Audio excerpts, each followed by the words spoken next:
에코프로비엠 삼성 인수설 찌라시가 돌고 있네요 라는 댓글이 있었어요. 저의 생각을 말씀드릴게요.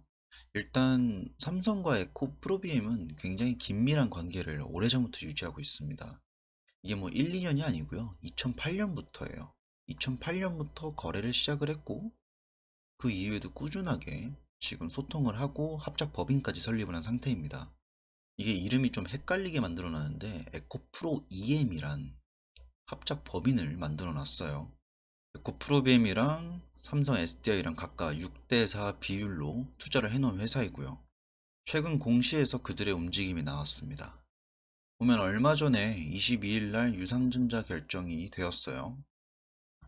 내용을 보면 총 규모는 1,000억 원입니다. 그 중에서 실권주는 미발행하는 구조이고요.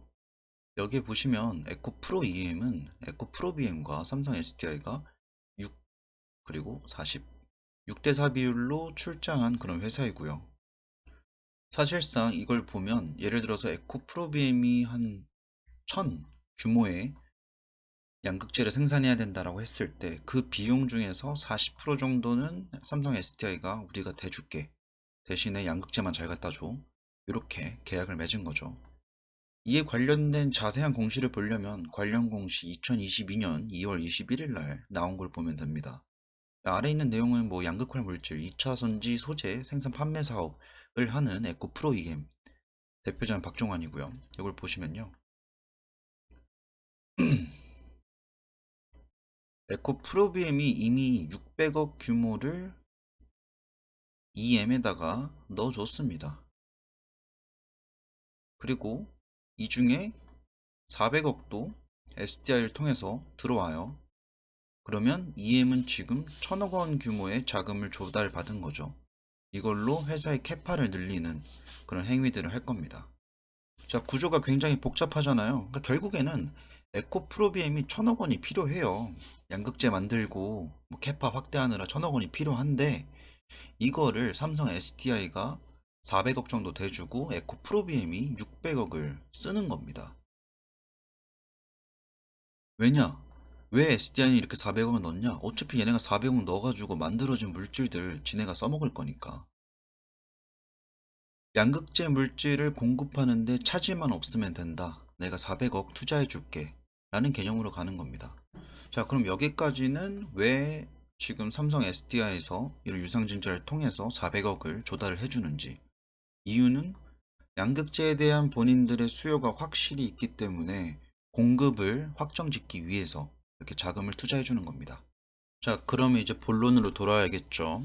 그러면 에코프로비엠을 삼성이 인수할까?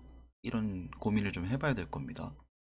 저는 개인적으로 삼성이 에코프로비엠을 인수를 했다면 훨씬 더 깔끔하게 삼성 SDI를 키울 수 있었을 것 같아요. 근데 지금까지 굳이 인수하지 않은 이유도 있을 거고요. 그 이유로 저는 몇 가지 추측이 됩니다. 지금 현재 에코프로비엠과 삼성의 관계가 협력 관계입니다. 그러니까 같은 시장 내에서 에코프로비엠이 있고요. 그리고 삼성 SDI가 있어가지고 둘이 막 박 터지게 싸우는 그런 구조라면 아마 진작에 삼성이 에코프로비엠 삭제시켰을 거예요. 근데 지금 구조가요. 얘네가 지금 겨냥하고 있는 게 삼성 SDI랑 에코프로비엠이 경쟁 관계가 아니라 협력 관계입니다. 에코프로비엠이 꾸준하게 NCA 양극재를 삼성 SDI에다 공급을 해줘야지 클 수가 있는 관계예요. 그러니까 얘네는 협력 관계이자 동반 성장을 목표로 하고 있기 때문에 삼성 입장에서 얘네를 굳이 인수할 필요가 없는 거예요.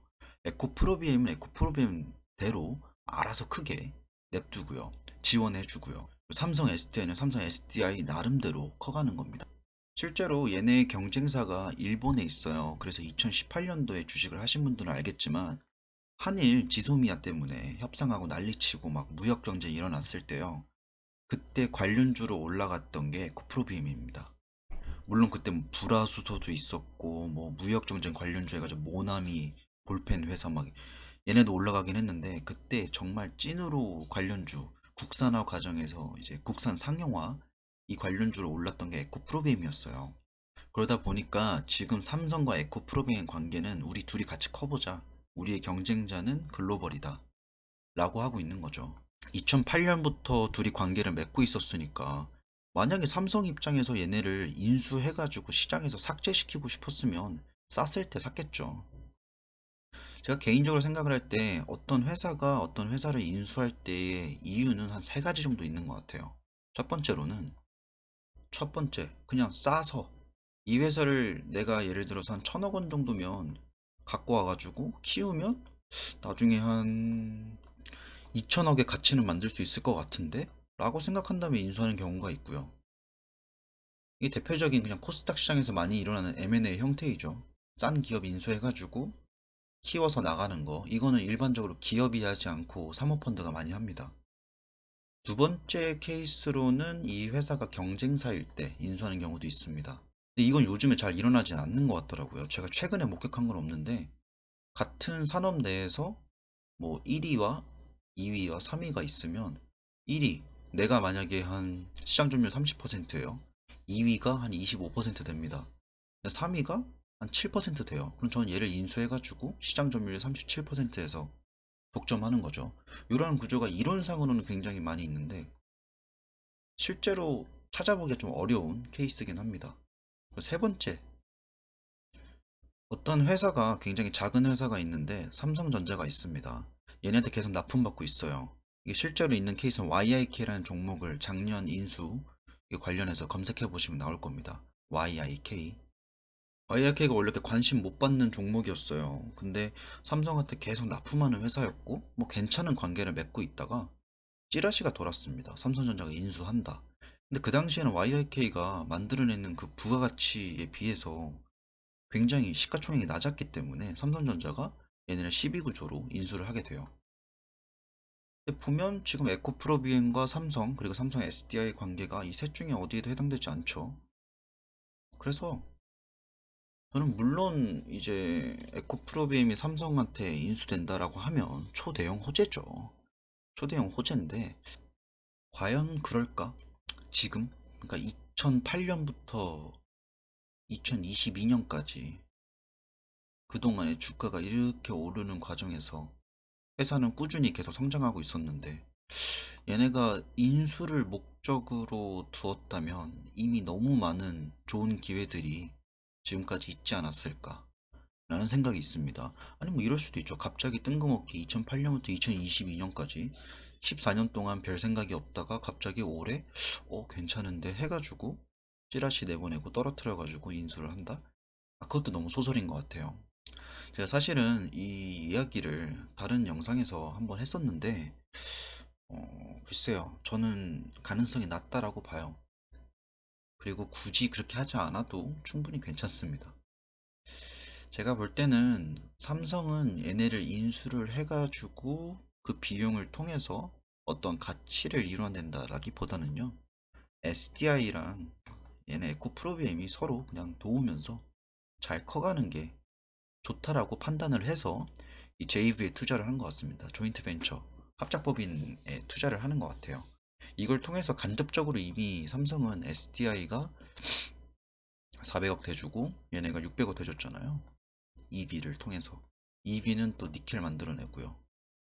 그러면 이거 가지고 또 돈 벌고 이거 납품해주면 SDI는 또 공급 제대로 받을 수 있고 이렇게 이미 탄탄한 구조를 가지고 있고 둘이 긴밀한 관계를 유지하고 있는데 굳이 뭐 인수해야 되나요? 전 그런 생각입니다. 일단 오늘의 결론 삼성 인수한다 그러면 저는 바로 매수하겠습니다. 풀매수를 때릴 텐데 아쉽게도 지금까지의 정황상으로 볼 때 그럴 가능성이 좀 낮지 않나. 지금까지 설명드렸던 이런 내용의 틀에서도 가능성이 좀 낮아 보이고요. 그리고 이동채 회장의 특성상 제 생각에는 지분을 좀 자녀들한테 넘기고 싶어 하는 것 같은데 굳이 지금 할까? 라는 생각이 좀 있고요.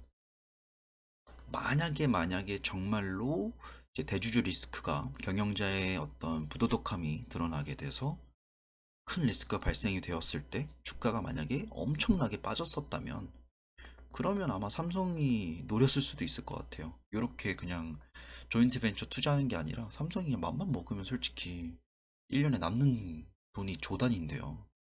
인수하는 거 어렵지 않죠. 그럴 가능성도 좀 어려워 보이고요. 지금 우리가 에코프로비엠이 되게 작은 회사라고 생각할 수도 있는데요. 얘 나름 코스닥 시총 2위입니다. 시총 8조 2천억이에요. 꽤 비쌉니다, 이 회사가.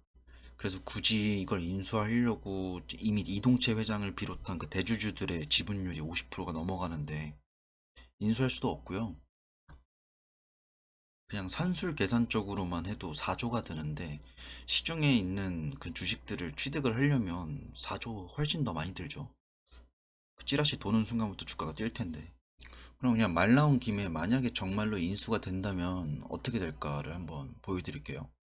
지금 최대 주주 지분율이 52.5%예요. 그리고 기타 주주도 다 해봤자 3.4% 정도 됩니다. 그럼 52%라고 가정을 할게요.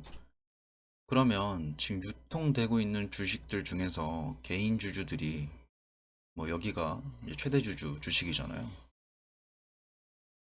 이게 인수한다고 해가지고 이렇게 쉽게 인수할 수 있는 것도 아니에요. 그러니까 여기 이미 지분을 다 가지고 있기 때문에 요거를 블록딜을 받아가지고 인수를 해야 되는데 이동채 회장이 굳이 뭐 지금 그럴 이유가 없을 것 같고요.